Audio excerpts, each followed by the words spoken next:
SIR हो रहा है, एसआईआर को लेकर एनडीए गठबंधन के भीतर भी जबरदस्त खलबली मची हुई है। अब गिरधारी यादव, हालांकि उनको पार्टी ने नोटिस दिया हुआ है, लेकिन गिरधारी यादव हैं, उसके अलावा विधायक हैं, कई और भी नेता हैं, ये सब लोग लगातार विरोध कर रहे हैं एसआईआर का और सबको आशंका है कि इससे नुकसान होने जा रहा है।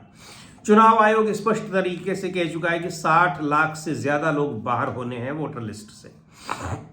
अब इस वोटर लिस्ट से जो बाहर होंगे वो किस पार्टी के होंगे, किसके नहीं होंगे, लेकिन भारतीय जनता पार्टी को छोड़कर बाकी सब में खलबली है। एक महत्वपूर्ण घटनाक्रम देखने को मिल रहा है कि नीतीश सरकार के खिलाफ और खासतौर पर नीतीश कुमार के खिलाफ जिस तरह से चिराग पासवान, दोनों ही एनडीए गठबंधन में है, एक केंद्र में सहयोगी है और राज्य में भी सहयोगी है, राज्य में तो सरकार ही चल रही है, और चिराग पासवान केंद्र में सहयोगी हैं, यहां पर वो सहयोगी नहीं, उनके पास विधायक नहीं है, लेकिन केंद्र में वो मंत्री हैं, खुद मंत्री हैं। पर जिस तरीके से वो नीतीश कुमार के खिलाफ और बिहार की एनडीए सरकार के खिलाफ हमला बोले हुए हैं, उससे बहुत सारे राजनीतिक संकेत मिल रहे हैं। क्यों? उस कारण क्या है?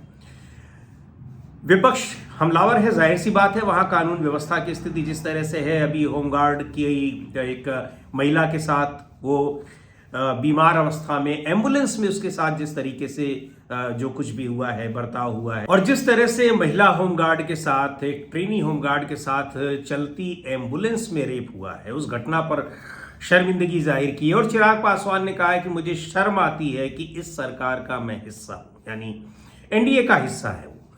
इससे पहले भी कई मुद्दों पर कानून व्यवस्था को लेकर वो सरकार को घेर चुके हैं।